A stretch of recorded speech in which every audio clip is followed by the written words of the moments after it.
Hi students, welcome back to Only One Marks channel. So in the video, 12th standard physics lesson 1 important 3 mark question question number 6 capacitors connected in parallel. இது முன்னாடி question series பார்த்தோம், இது parallel. So அதே மாதிரி பார்த்தீங்கன்னா capacitors பார்த்தீங்கன்னா parallelல connect பண்ணியிருக்கோம் சர்க்யூட்டில், அது வந்து பேட்டரியோட கனெக்ட் பண்ணியிருக்கோம். ஸோ இப்படி இருக்கும்போது என்ன ஆகும்னு பார்த்தீங்கன்னா உங்களுக்கு இந்த பர்டிகுலர் பாயிண்டில் இங்கேயும் உங்களுக்கு வந்து parallelல கனெக்ட் பண்ணியிருக்கும் போது பேட்டரியோட பொட்டென்ஷியல் டிஃப்ரென்ஸ் சேமாக தான் இருக்கும். இங்கேயும் Vனா இங்கேயும் பொட்டன்ஷியல் டிஃப்ரென்ஸ் V, இங்கேயும் பொட்டன்ஷியல் டிஃப்ரென்ஸ் V. ஸோ பேரலில் கனெக்ட் பண்ணால் உங்களுக்கு பொட்டன்ஷியல் டிஃப்ரென்ஸு சேஞ்ச் ஆகாது, சேமாக தான் இருக்கும். ஆனால் என்ன ஆகும்னு பார்த்தீங்கன்னா இங்கே இருக்க சார்ஜஸ், இங்கே இருக்க சார்ஜ் வந்து சேமாக இருக்காது, வேறு தான் இருக்கும். ஸோ டோட்டல் சார்ஜ் பார்த்தீங்கன்னா இங்கே வந்து Q1, இங்கே Q2, இங்கே வந்து Q3. ஸோ ஒரு கெப்பாசிட்டியில் நம்பர் ஆஃப் சார்ஜஸ் வந்து டிஃபர் ஆகும். இதுவே சீரீஸில் பார்த்தீங்கன்னா சார்ஜஸ்லாம் புஷ் பண்ணுறதுனால ஃபைனலாக எல்லா கெப்பாசிட்டிலும் சேம் அமௌண்ட் ஆஃப் சார்ஜ் இருக்கும். பட் இதில் வந்து ரெப்பெல்லாம் ஆக போகிறதுல ஒன்றும் ஆக போகிறதில்ல. ஸோ அதனால் டிஃப்ரெண்ட் அமௌண்ட் ஆஃப் சார்ஜஸ் இருக்கும். அதுதான் நம்மனா போட்டுக்கோன்னு பார்த்தோன்னா இங்கே Q1, Q2, Q3ன்னு போட்டிருக்கோம். ஸோ இதுதான் கான்செப்ட்டு, ஓகேவா? ஸோ இந்த மூணுத்தையும் நம்ம டோட்டலாக எப்படி போடலாம், இந்த மாதிரி CP கெப்பாசிட்டர் இன் பேரலல் அப்படின்னு போட்டுக்கலாம். ஸோ இப்போ நான் இங்கே எக்ஸ்பிளைன் பண்ணது தான் இங்கே இருக்குது உங்களுக்கு. Okay fine. ஸோ இங்கே வந்து டோட்டல் சார்ஜ் எதுக்கு ஈக்குவலாக இருக்குன்னா கெப்பாசிட்டரில் இருக்க சார்ஜஸ் Q1, Q2, Q3. அதில் வந்து V1, V2, V3ன்னு போட்டோம். இதில் சார்ஜ் வச்சு போடணும் Q1, Q2, Q3. Qவோட வேல்யூ என்னது C into V. இது எங்கேருந்து கொண்டு வந்திருக்கோம், நமக்கு தெரிஞ்ச formula C equals to Q by V. இப்போ நமக்கு Q வேணால் V இங்கே கொண்டு போயிடலாம் CV. ஸோ அப்போ Qக்கு பதிலாக என்ன போடலாம் CV. So C1V capacitor 1 voltage வந்து இங்கே சேஞ்ச் ஆகலன்னு சொல்லிட்டேன்.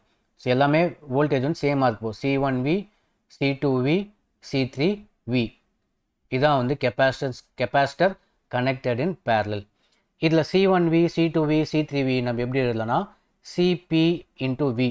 ஸோ CPVயை வந்து C1V, C2V, C3V. இப்போ இந்த CP மட்டும் வேணும், கெப்பாசிட்டர் இன் பேரலல். ஸோ பேரலாக கனெக்ட் பண்ணால் கெப்பாசிட்டன்ஸ் எப்படி இருக்கும் அப்படின்னு பார்த்தீங்கன்னா அது V ரிமூவ் பண்ணிடலாம். So C1 + C2 + C3.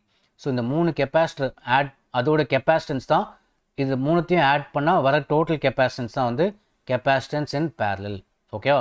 இப்போ மூணு கெப்பாசிட்டர் வந்து நம்ம பேரலாக கனெக்ட் பண்ணும்போது டோட்டல் கெப்பாசிட்டன்ஸ் எவ்வளோ இருக்குன்னா ஒன்றுத்தையும் ஆட் பண்ணால் நமக்கு டோட்டல் எவ்வளோ கிடைக்குமோ அதான் வந்து கெப்பாசிட்டன்ஸ் இன் பேரலல். அப்போ வந்து ஜாஸ்தியாக இருக்கும். டோட்டல் கெப்பாசிட்டன்ஸ் எப்படி இருக்க போது, பேரலாக கனெக்ட் பண்ணால் அதிகமாக இருக்கும். இதுவே வந்து சீரீஸில் கனெக்ட் பண்ணால் நமக்கு ரெசிப்ரோக்கலில் வந்தது, அதனால் டோட்டல் கெப்பாசிட்டன்ஸ் வந்து கம்மியாயிடும். நம்ம மூணு கெப்பாசிட்டர் யூஸ் பண்ணாலும் சீரீஸில் இருந்தால் டோட்டல் கெப்பாசிட்டர் எப்படி ஆகிடும், கம்மியாயிடும். ஆனால் இதுவே பேரலல் கனெக்ஷனில் இருந்ததுன்னா டோட்டல் கெப்பாசிட்டன்ஸ் வந்து அதிகமாகிடும். அதுதான் இதோட கான்செப்ட்.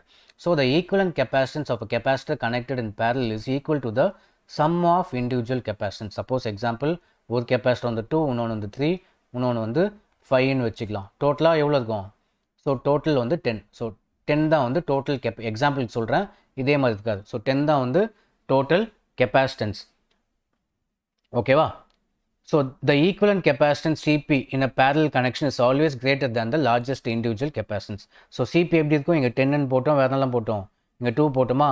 இந்த 10 வந்து CP அதான் capacitance in parallel. இது எப்பவுமே வந்து இண்டிவிஜுவல் கெப்பாசிட்டன்ஸோட அதிகமாக தான் இருக்கும். இந்த 5 விட அதிகம் தான், 3 விட அதிகம் தான், 2 விட அதிகம் தான். அதான் இங்கே மென்ஷன் பண்ணியிருக்காங்க. ஸோ சிம்பிளாக உங்களுக்கு வந்து கெப்பாசிட்டன்ஸ் இன் பேரலில் போட்டால் டோட்டல் கெப்பாசிட்டன்ஸ் நமக்கு வந்து அதிகமாக இருக்கும். இதுவே சீரீஸில் போட்டால் இருக்கிற சின்ன ஒரு கெப்பாசிட்டரோட வேல்யூ விட கம்மியாயிடும். அதில் வோல்டேஜ் வேறு இருக்கும், இதில் வந்து சார்ஜஸ் வந்து வேறு இருக்கும். அவ்வளோதான் டிஃப்ரென்ஸ் ரெண்டுத்துக்கும். So very important question. Next வீடியோவில் நெக்ஸ்ட் 3 மார்க் கொஷின் பார்க்கலாம். ஸோ தேங்க்ஸ் ஃபார் வாட்சிங்.